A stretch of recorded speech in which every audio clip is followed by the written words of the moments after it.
Hello and welcome to the Cardiff Met Sports Coaching Hub podcast. I'm Ollie Lamb. And I'm Mike Castle. We're here to bring you insights around all of the latest cutting-edge research within coach education and practice. You can stay up to date with all of our latest episodes through the links in the podcast description below. We hope you enjoy the episode.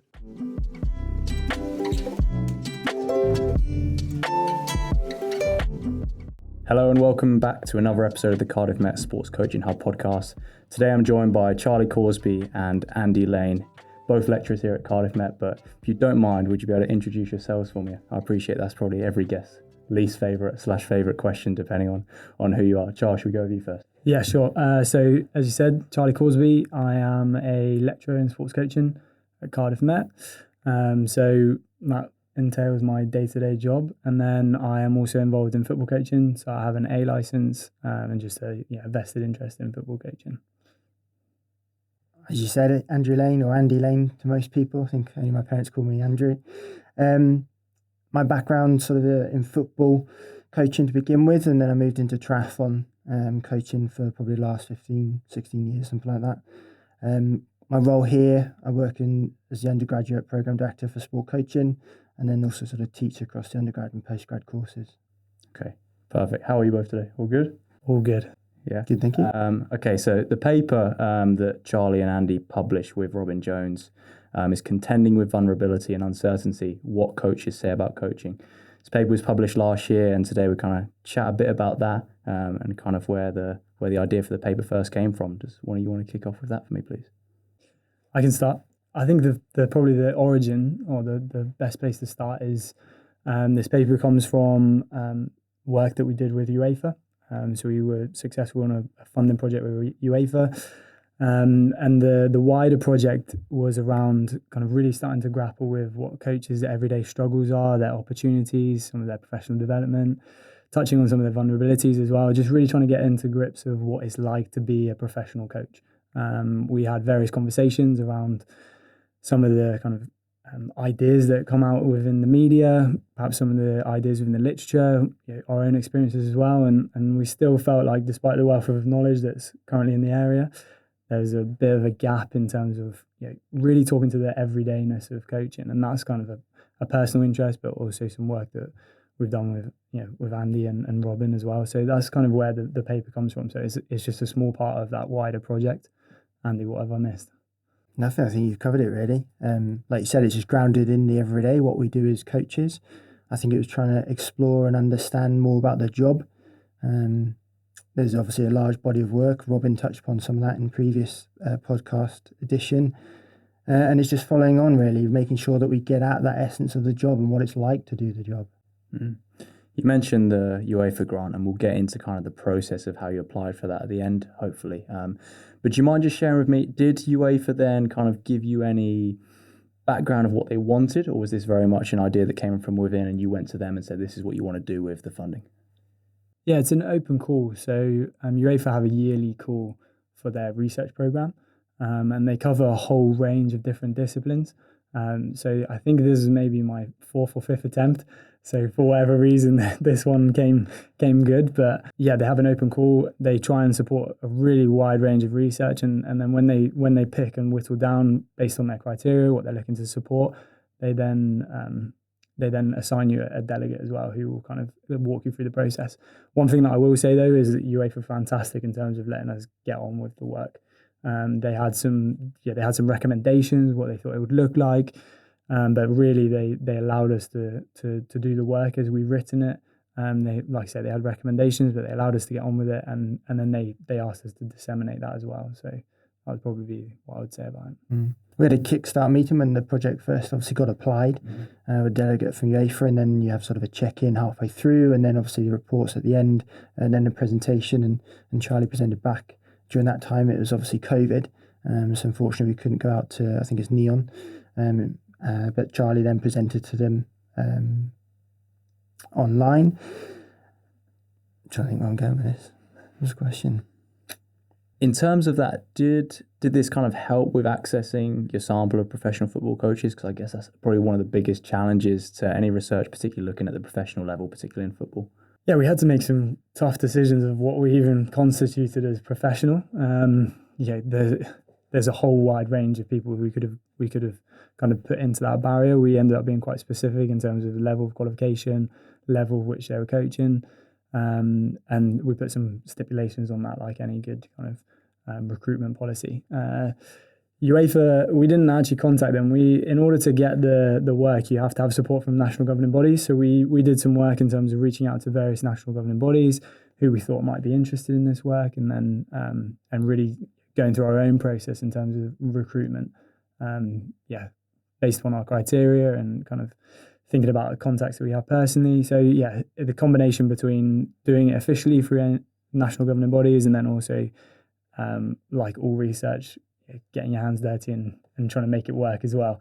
Drawing upon some of your own personal contacts and snowballing as well, and trying to get people to put you in touch with people. And there was a lot of work particularly for Andy and I, in terms of trying to really kind of get that population, or get a hold of a population that we felt was going to be rich, insightful, and help us shed light on the project. As Charlie mentioned at the start, this project emanated out of the UEFA project, and as part of that, it obviously used a survey, and that's where UEFA were really helpful in terms of putting us in contact with more national governing bodies across Europe. So as part of their delegate then to actually recruit some participants for that wider project, and specifically the survey. But the interview generally came from our sort of own contacts, like Charlie said, getting your hands dirty, particularly as the paper alludes to, sort of snowball sampling. It's very difficult to get access to people that we decided perhaps had to have an A licence and be in their full-time job as a coach. And it's difficult to get into that space, obviously. So we also then had the help of other participants passing this on, perhaps to contacts, or perhaps speaking with agents and sort of some clubs and people like that, really. And before we get into some of the findings, why interviews? Why this idea about what coaches are saying about coaching? Because I think it's fair to say the method's probably come under a bit of critique in recent years, opposed to things like ethnography. You mentioned COVID. Was that a factor? Yeah, COVID was inevitably a factor. So we started the project, and then all of the regulations came in terms of all the restrictions, I should say, of what we were allowed to do, and so we had to kind of find a way of making this project still work. We'd actually planned to have the survey, which was great because we could do that externally anyway. And then the interviews, we had originally planned that we would go and do them face to face, go and perhaps have some contact with some of the participants. The advantage was that we were able to compromise and actually do them online. The disadvantage, we weren't allowed to go and see people face to face. But having said that, one of the flip side of that was inevitably we probably would have been quite UK based. I think that the population that we ended up with was far more diverse across Europe than probably what we would have been able to achieve by doing it face to face. So there's twos and fro's there. I've got a couple of things I could say about the methods of interviews, but maybe Andy, if there's anything you want to add first. Not in terms of that part, but probably the methods in a moment. Cool. So the title, it's interesting you say around the title, Ollie, because the title in many ways we're kind of having a jib at ourselves. What coaches say about coaching. It's almost like a play on words in itself, because we often take interviews as kind of trying to tapping into some like higher order knowledge. You go and speak to this person and garner their lived experience, for instance. And one of the things that we tried to do in the paper, and one of the things that really became clear through our analysis, was actually like the fundamental way in which the participants were talking about coaching. Hence why we called the paper, or the second part of the title is like what coaches say about coaching. And that's really fundamental to what we've analysed. It kind of, again, moves away from this idea that interviews are, I'm going to go speak to them and get inside the head of the participant, and actually try to analyse, right, what is happening when the interviewer and interviewee are speaking to each other. And it's a performance in itself. There's some kind of set scripts in which participants and interviewer will adhere to. So we try to kind of incorporate that into our analysis, and that's something that kind of probably is eminent from the paper, and why this is a standalone paper and perhaps a bit more of a specific part of that wider project around the everydayness of coaching. I'm really trying to analyse how do people talk about this job? What are people saying when they're talking about this job?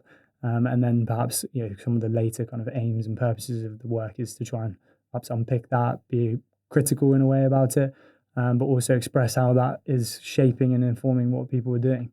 Anything to add, Andy? I think going back to considering the design of the project, when we really considered the use of interviews and surveys, like Charlie said, it was around trying to gather a bit of diversity of participants, etc. And as Charlie's alluded to, what we didn't really want to just treat these interviews as if they were experiences where we could bore inside the mind of someone else and sort of capture their experience, perhaps using the work of Silverman or Atkinson and colleagues. At the same time, we felt there was some sort of referential value in what people say.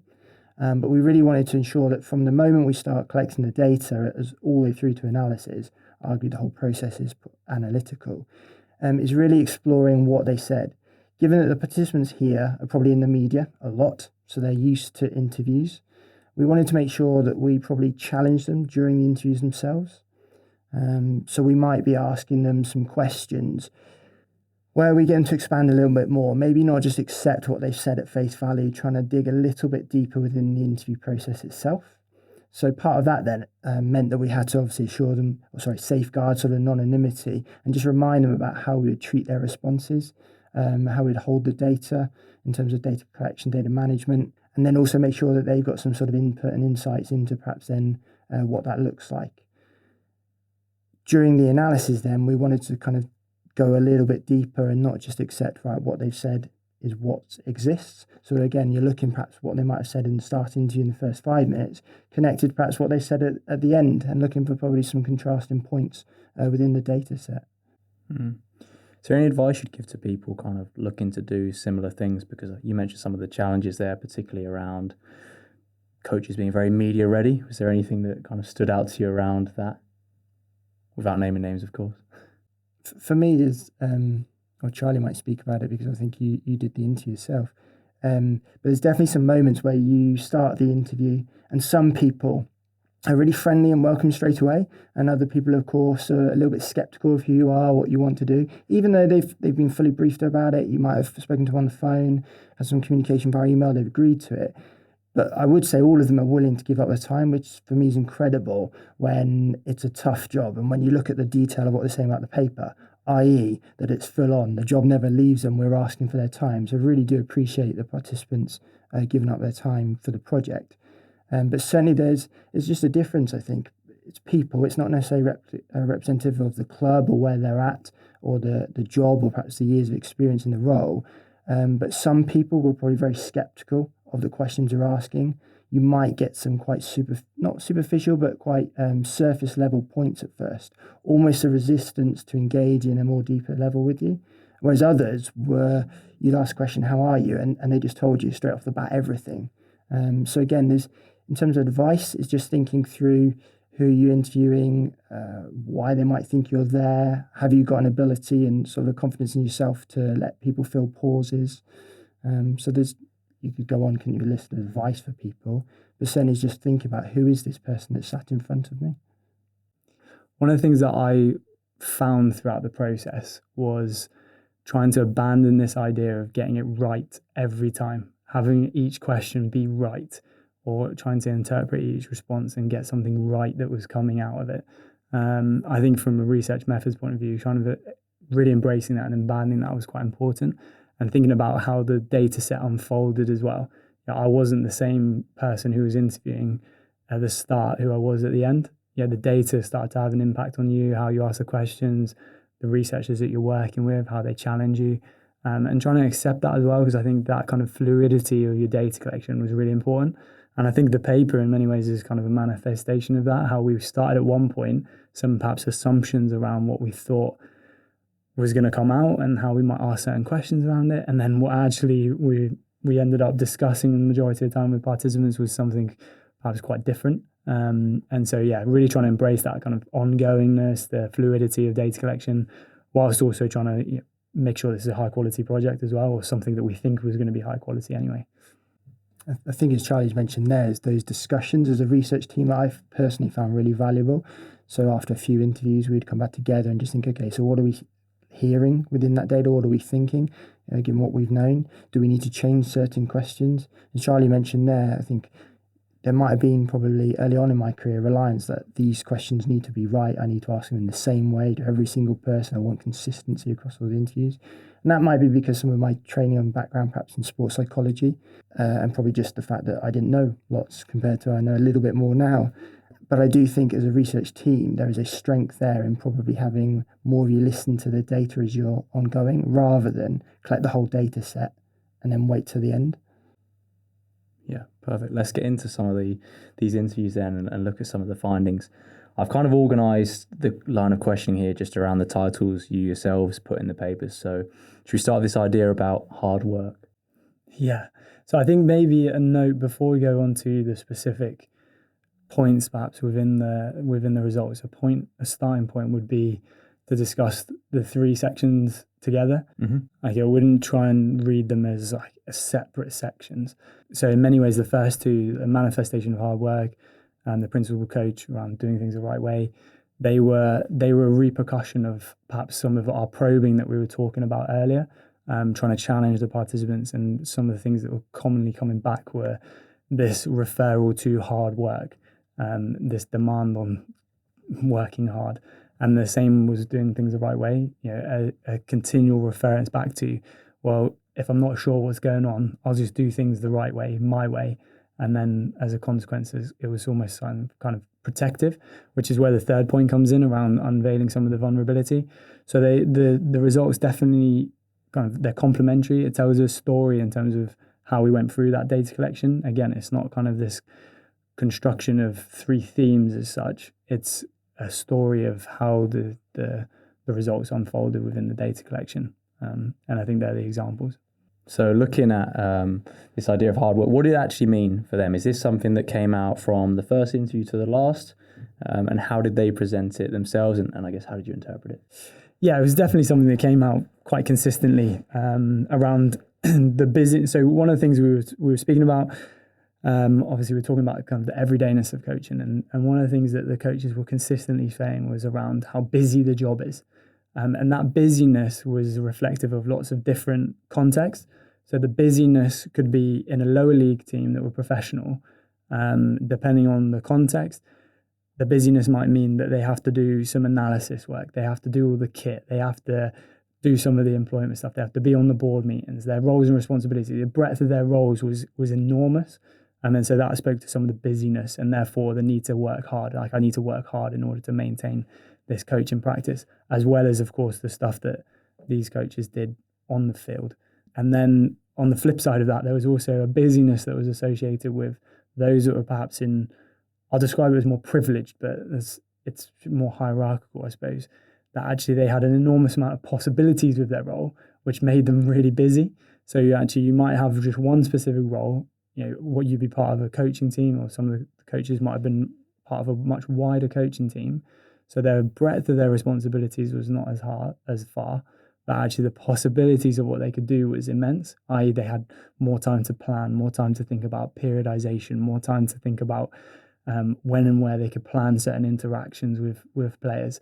And so all of a sudden this sense of like hard work was just manifest all the way through what the coaches were saying. And it was this sense that the job was full on all the time. Coaching's so full on. I'm non-stop. I'm on the training ground. I'm planning. I'm reflecting. I'm all of these things that are quite consistent in the language of coaching.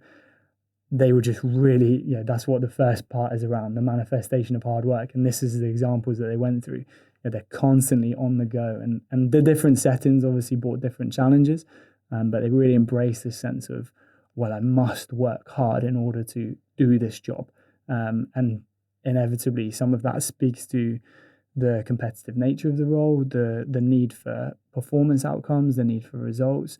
And so it was a way of almost managing that. Well, I'm going to do this hard work. I'm going to do a really good job of it.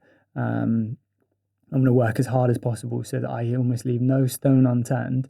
And I'll do everything as best I possibly can in the role and the context I'm in. And that's where the manifestation of hard work comes from. Yeah, and the extension of that, you can really feel from the way that Charlie's describing that, is full on. There is so much that these coaches were obviously doing, thinking about doing, whether they had control about them, whether they didn't have control about them. And the final part, just in that section of our findings, kind of highlighted that that these things weren't necessarily always seen as being overwhelming, or we wrote in there in terms of debilitating, but often they're liberating. So people felt that gave them a sense of meaningfulness to the job. I love this. This is a challenge for me. I really enjoy this. It's something that kind of gets me up in the morning and I keep going with it. So I think that's something that when we speak around where the project came from, perhaps when we read into some of the mental health literature, we're not trying to claim that we're mental health experts. We're not trying to claim that we're psychiatrists or psychologists. Far from that. This is about coaching and the everydayness of coaching. So what you're trying to see here is that, yeah, this job is full on. There is a lot to it, but actually this gives people a sense of worth and self-being in the job. Okay, Andy, you've almost stolen my next question in that sense, but do you mind expanding upon that a bit? For the coaches, was it liberating for all of them, or were there some who spoke about this hard work in a quite demoralised way? Of course, like we alluded to earlier with the interviews, we asked a few participants for interviews, then sort of met together, then perhaps explored certain elements a bit more detail. I think across all of them, you'll find elements of liberation, like what it was to do the job, the fact they enjoy it. I don't think anyone said at some point that they didn't love it. There was always a comment around, I love my job. At the same time, there was probably a lot of contrast in that. Later on, there was conflicting statements.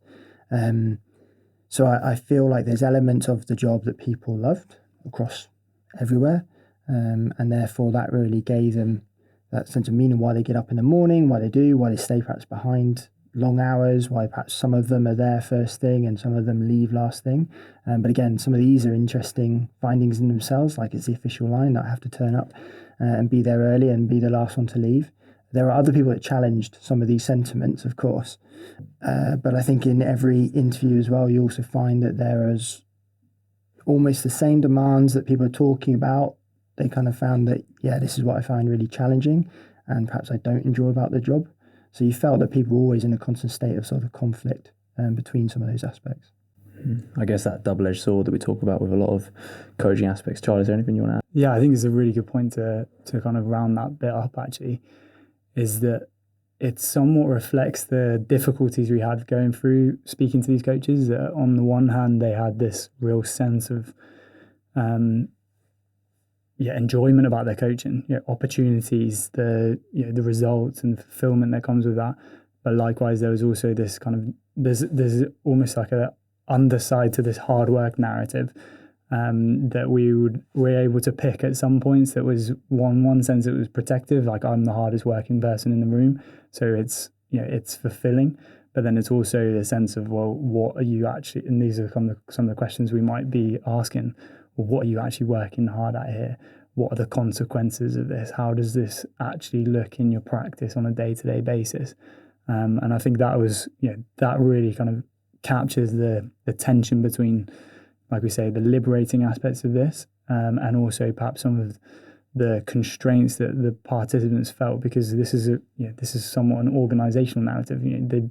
The sport and the jobs demand of you that you're going to work hard. You're going to demand that you're going to, these people who are going to be representing the football club are working to their utmost in order to do the best for the football club. It's results business. It's consequential, and so they had, it's a protective mechanism as well as it is as a liberating part.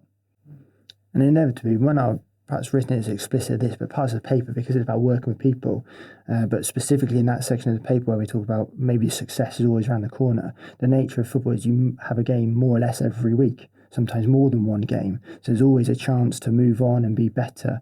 So I think the nature of football kind of lends itself to perhaps what we said here about that optimism that people keep grabbing hold of. Mm-hmm. Did you find that you felt the coaches were trying to impress you in terms of, I work this hard? I wouldn't say they were trying to impress. I think and this is where some of the discussion comes in. When we talk about football institutions being greedy institutions, in the sense that their workers, so professional football coaches, they're greedy in the sense they always want more. I want more time, I want more money, I want more results, I want better results, I want more status, you want a promotion, you want to win the league. Then if you win the league once, you've got to win it again and again. And it's this ongoingness as a requirement that then kind of links to this narrative around well, I'm going to work hard, I'm going to be the hardest working person in the room, to then reflect some of these difficulties of the context in which they're working. And I think, that's probably what I'd say. I think that might be a good place to move on to the next kind of subsection of the paper around coaching the right way. Do you want to explain what this kind of means? Yeah, I think I'll start by saying it's, in some senses, an extension of the hard-working narrative. So as we've already mentioned, the coaches were quite willing to express that actually there's a lot of precarity around their job. Sometimes they're in short-term contracts, fixed contracts, and it's not a particularly big secret that football coaches are susceptible to being fired if results don't go their way. And it's almost, if they don't, and they find someone who's supportive for a longer term, it's praised in some sense. So there was some of these conversations were coming out of the interview. And so how did the coaches then cope with it as a way of coping with it, as a way of dealing with it? They spoke around this, like doing things the right way. Well, I know that I'm going to get fired at some point down the line, so I might as well get fired doing it my way. And it kind of culminates in this, like, their way, again, a manifestation of having a belief, having a confidence in this is how we're going to do things moving forward. The demand that was placed upon the coaches to express that principled coach, that they know what they're doing and this is how they're going to do it. And that's hence the kind of the connection to this hard working. I know where we're going, and I'm going to be the hard working one that you can follow as well, or be a part of that group that you can follow.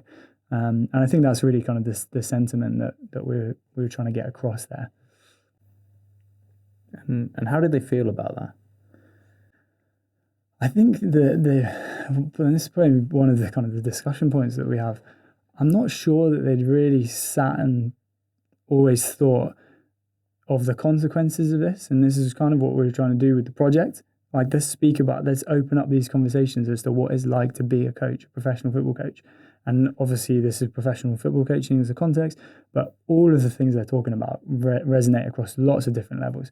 I know community coaches that speak in a very similar way.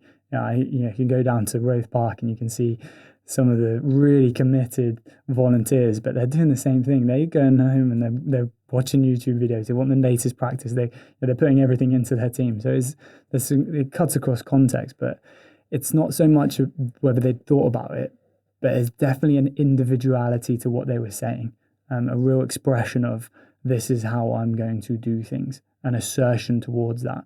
And whether they had thought about how consequences, there was some variance in the group, in the group of participants, inevitably, how they were able to articulate it. But I just feel like it perhaps not a conversation that they'd really been exposed to.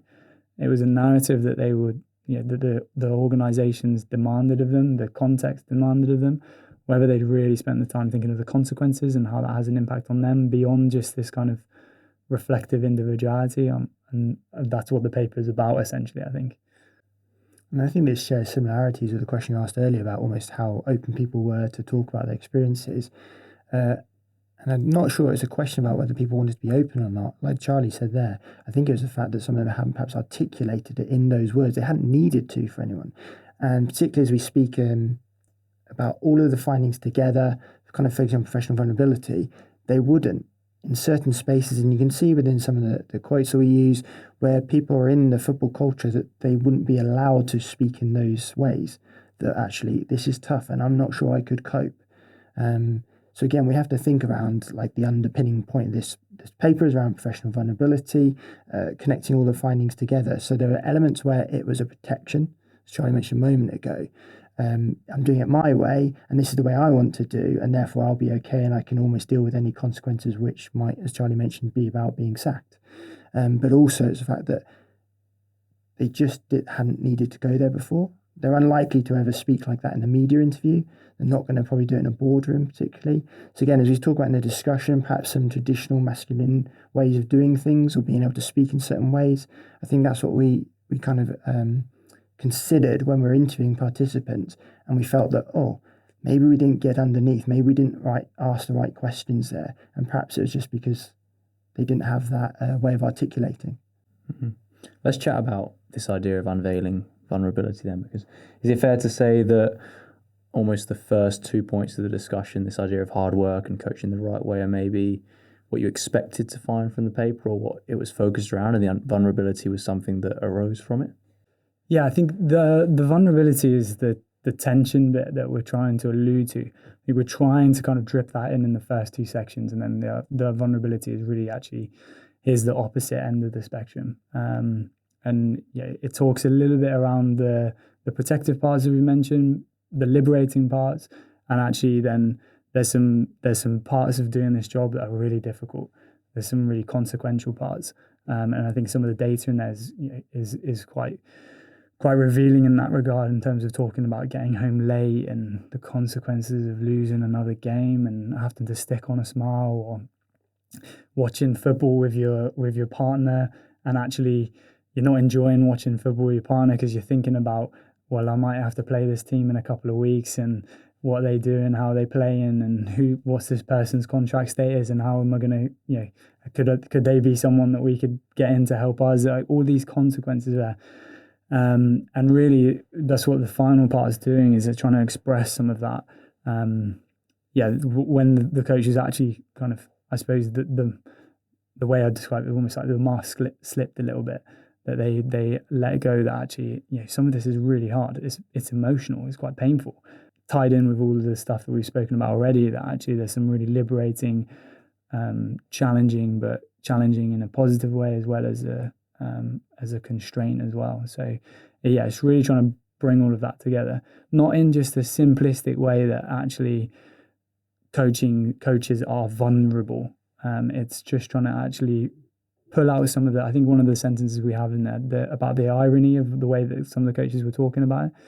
And that's actually what we're trying to do, pull out some of the vulnerability that's associated with that perhaps I say we as coaches, I'm guilty. I can read myself into this as well, which is I think this is a strength, but we are guilty of talking about it in a certain way that is sometimes disingenuous, or sometimes it just doesn't speak to the emotionality, the consequences, the difficulties, the liberation, the pure ecstasy of doing this job as well. Just extending that further, again, that section of the paper and some of the discussion, you can see that there is a description of the social norms of coaching, that it's about doing coaching properly, which means working long hours, which means doing the right thing, means kind of sometimes my way of doing things. And coaches work those long hours, but then some of them are saying they go home, they can leave it at the door. Others are saying, well, I go home and I watch TV and I watch football. So they're not really leaving it alone. And some of them admitted that, and you've got in the quotes there. And again, when we think about the data more broadly, there's examples where some of the coaches are reading books about high performers, perhaps in different industries. And of course, those people also work long hours. So they're kind of being reinforced in that way. And some of the participants are mentioning that personal relationships are broken down. So again, that's going on around them. So they're aware of these things. So again, the vulnerability is if they're always thinking around work when they go home, perhaps talk to partners at home. Are their partners comfortable with that? Do they need to create those boundaries? So you can really see where people are perhaps conflicted with, when am I allowed to say these certain things? When I can reveal this part of me? And when do I need to act in a certain way? Which is all with the undertone of, well, I've got to work hard. I've got to do things the right way. Is this something you saw more of later on in data collection? Because you mentioned earlier you sort of progressed as an interviewer. Is this something that you began to kind of try and take that mask off later on in the process versus the start? Yeah, so I think maybe to clarify that, it wasn't that as we went later through the data collection that I was then more attuned to be able to try and get the participant to drop their mask. That's not necessarily the message we're trying to get. Actually, it's the kind of the interrelation between this hard work, this principled coach, but also being able to express that sometimes it's quite painful, quite vulnerable. There's consequences to what they're doing. And it's the kind of the wrapping round of these expectations and how to talk about coaching. So yes, in answer to your question, yes, because it was something that we kind of were able to understand and be more tuned to as we went through. But it's not necessarily that I was then able to unpick this individual that was in front of me. That was certainly not it. It was more, how are these people expressing a wider story of coaching, which is the whole point around what the coaches say about coaching. And that's kind of the irony of the paper, of the title of the paper that we're trying to capture there. We're really actually trying to pay attention to what do they say about it, and then how is some of the way they speak about coaching caught up in, tied into the way that they talk about it, and what does it show, what does it not show, what does it stand on behalf of, how do these expressions stand on behalf of wider expectations of what coaching should or shouldn't be. That would be the key part that I would describe. Yeah. So in that sense, the findings didn't change, but the way in which you as a research trio interpreted those was what evolved. Say that again. So the findings themselves, in terms of the data you were gathering, was similar throughout the process, but the ways in which you as researchers interpreted those and discussed those going into each kind of interview changed? Yeah, I think... How would you answer that? There's almost a couple of things to think through. Yeah. One would be that this paper came after the project. Mm-hmm.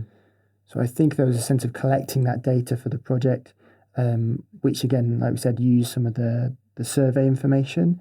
And then there was something in this data set. So I think making sense of it through that project, again, led itself to, okay, there's something here, there's something more where we want to return to some of that data and really explore some of those findings in a bit more detail.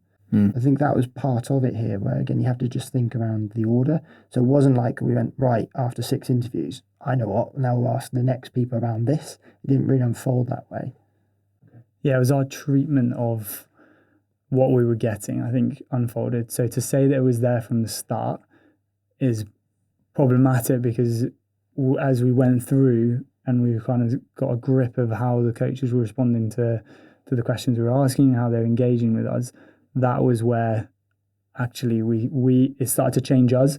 It's not so much that we opened up some particular kind of analysis. It really started to move us in terms of, right, what are we getting here that we can actually say something about coaching. And again, I think it depends when you start analysing your data. Of course, you might be reading in certain places, so that will be shaping some of your thoughts.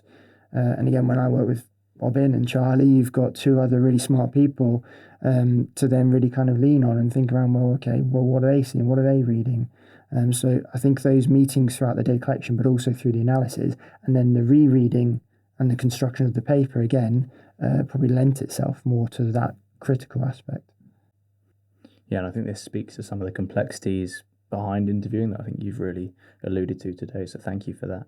Can we just get into some of the so what question? Why is research like this important? Because I think a lot of coaches could probably relate to some of the findings in terms of the hard work you mentioned. You probably go to any coach environment, you see that.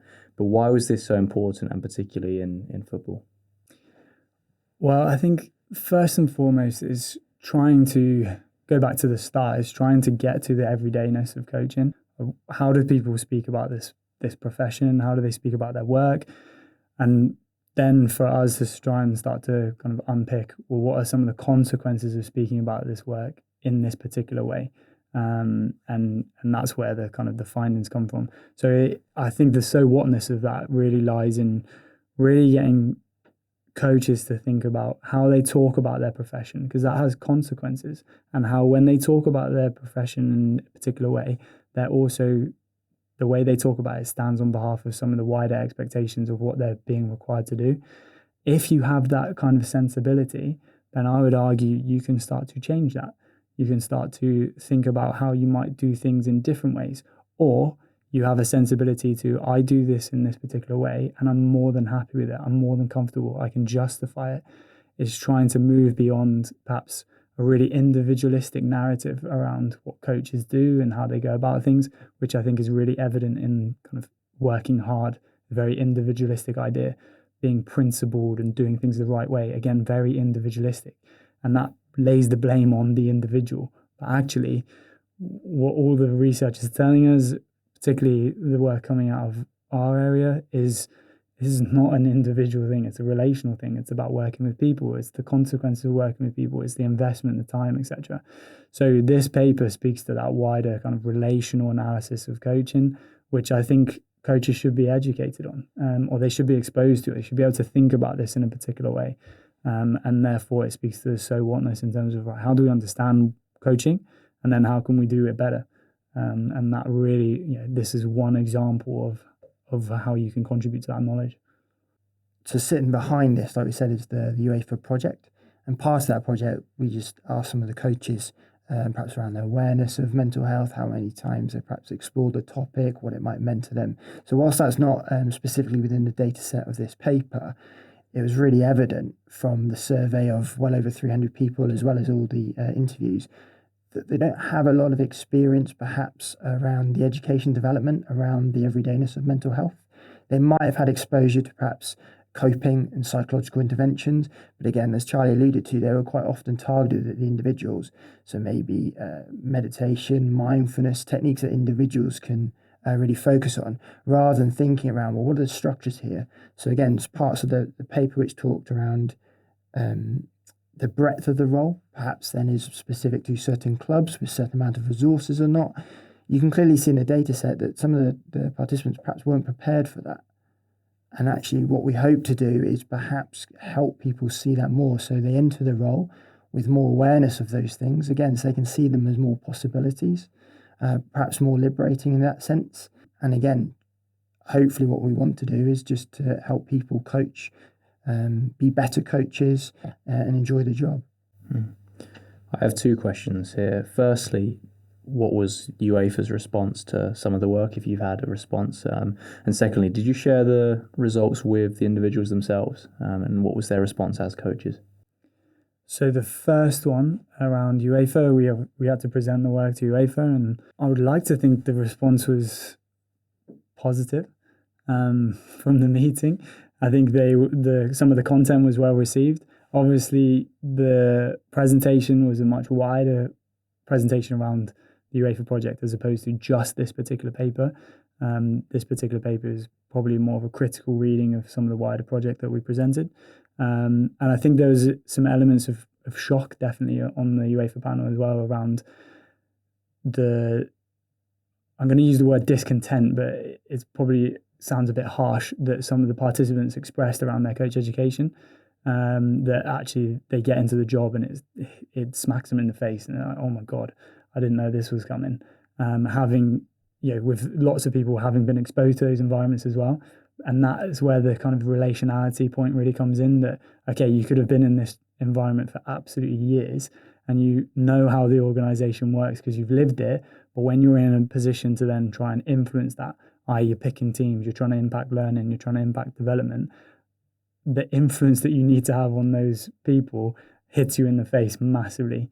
And that's something that, again, we kind of are alluding to in the paper that we think could be addressed. And I think that's a wider point that's been being made for the last 20, 30 years in the literature as well. So it's reflective of that.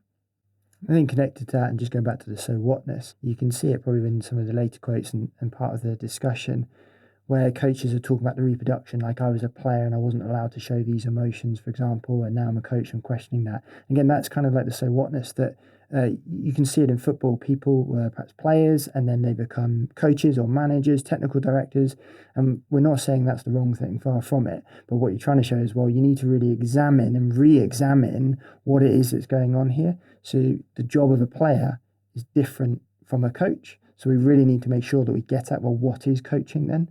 And that's really what the so whatness, I guess, in terms of this paper comes in. And your second question was about going back to the participants. So we do have a couple of examples where we went back perhaps over email, but the hard part is they're really busy. It was incredible. They gave us time for the interview, and then it was actually difficult to get hold of them again to perhaps share some of those findings. And I do feel that that's something that we have responsibility to do as much as possible. Part of that, of course, is going to governing bodies like UEFA back to and helping them perhaps think about how they might integrate it within coach development programs. Because we know that coach education programs are always very full anyway. You can't put more in them sometimes. So we, again, have a responsibility to think about how else can we get it out to coaches in what different ways. And part of that, obviously, where the Sport Coaching Hub probably has a role to play. Yeah, and I guess the findings from this paper led you to your more recent paper about sustainable coaching. Is that fair to say? Yeah, definitely. We actually refer to this paper in that one. Bit of self-citation. Mm-hmm. Would you mind sharing a bit more about that, because that's just been published last month, I believe? Yeah, absolutely. So that paper, again, it's a discussion paper around some of the things we were talking about today, particularly focusing in on around the compulsion of coaching. So we really wanted to try and pick up around what makes coaching so, I'm going to use the word addictive, but it has some different connotations that I'm not necessarily referring to. But what makes it so compulsive? What makes it so addictive? Why do we keep getting up and doing it? So we kind of asked some of those questions, which I think is quite a novel question to ask. Like, why do we coach? Because we all sit here and we're all fanatics about coaching, practicing, understanding, researching coaching.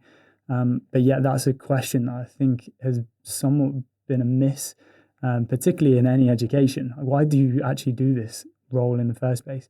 And then starting to pick up perhaps some of the consequences of that and how that might fit together with some of the ideas that we've already presented today around like a narrative of working really hard, doing it your own way, being principled, almost being stubborn with the way you do certain things.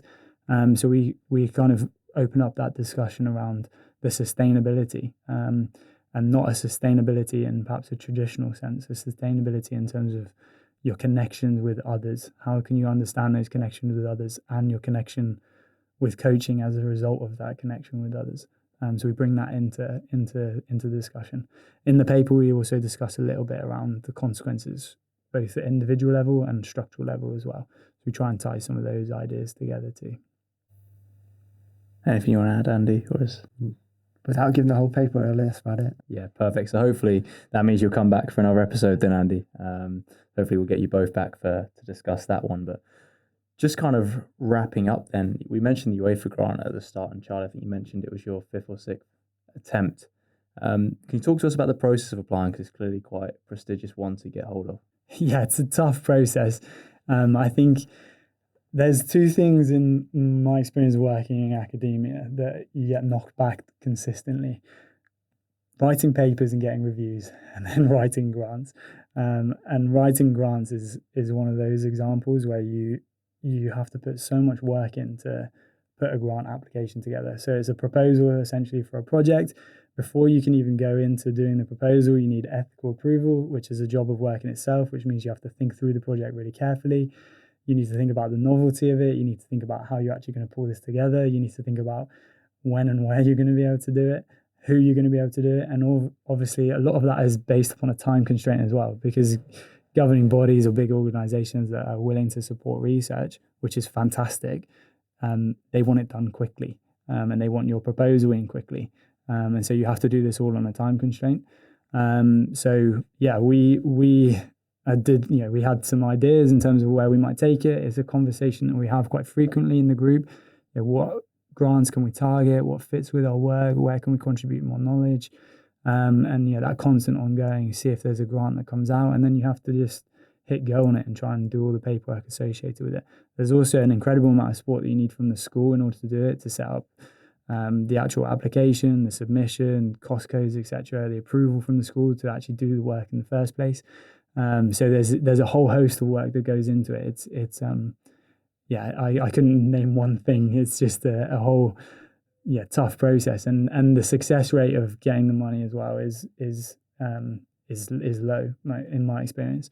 I've even seen some people starting to put on their CVs the amount of unsuccessful applications they have, not as a badge of honor as such, but to actually recognize, I'm doing an incredible amount of work here and none of it gets recognized, because no one talks to you about it when you get rejected, but you get invited on podcasts when you get grants, right?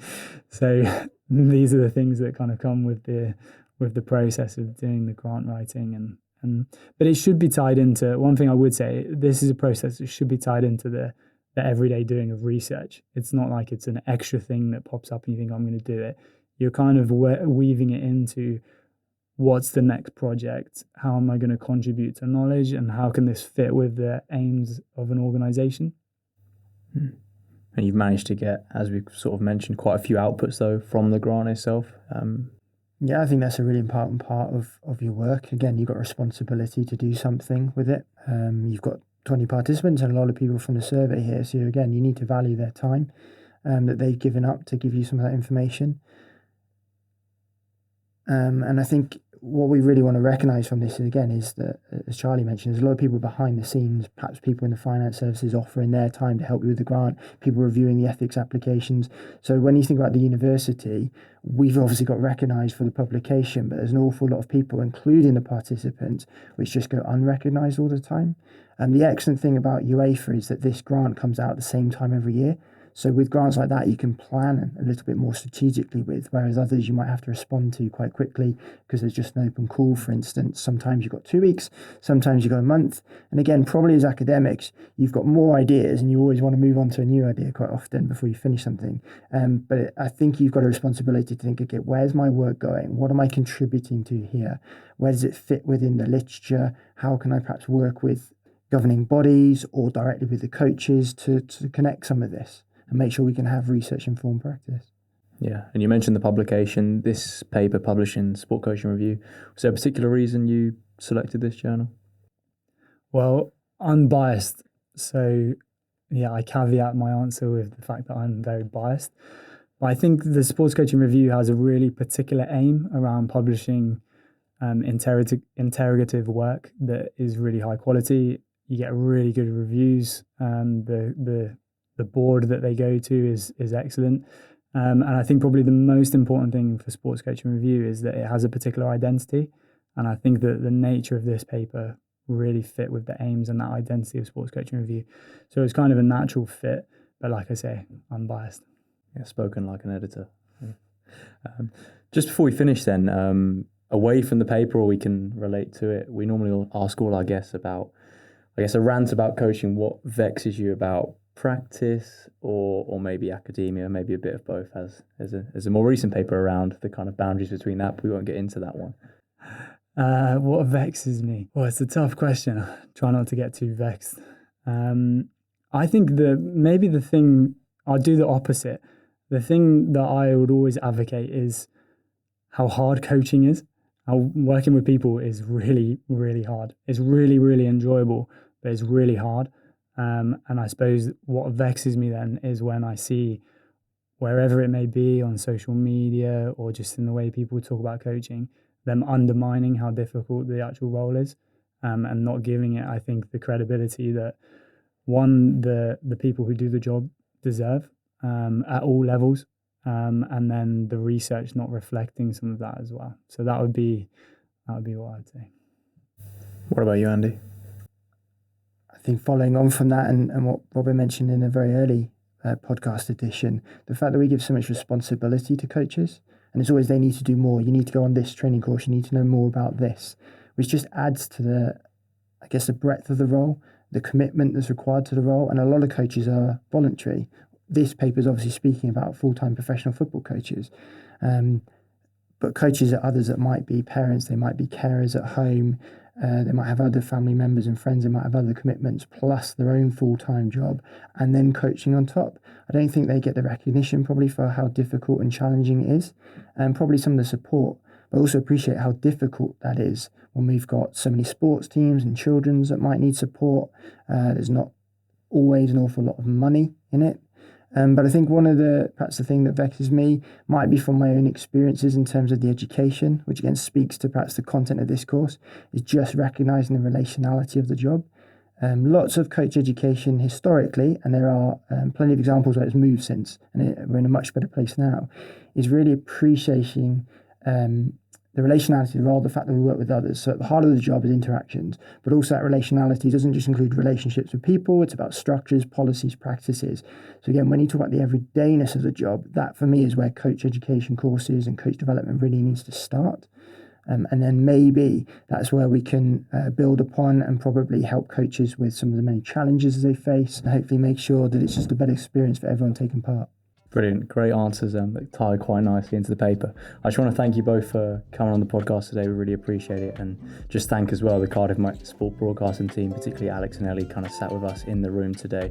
If you enjoyed this episode, please make sure you subscribe and check out our social media channels. They're all in the description links below. Thanks for listening to this episode of the Cardiff Met Sports Coaching Hub podcast. If you enjoyed the episode, leave us a rating and a review on your podcast platform. If you're watching on YouTube, like and subscribe. If If you want to stay up to date with all of the latest work coming out of the Coaching Hub, please follow us on social media. All the links to our social medias are in the podcast description below.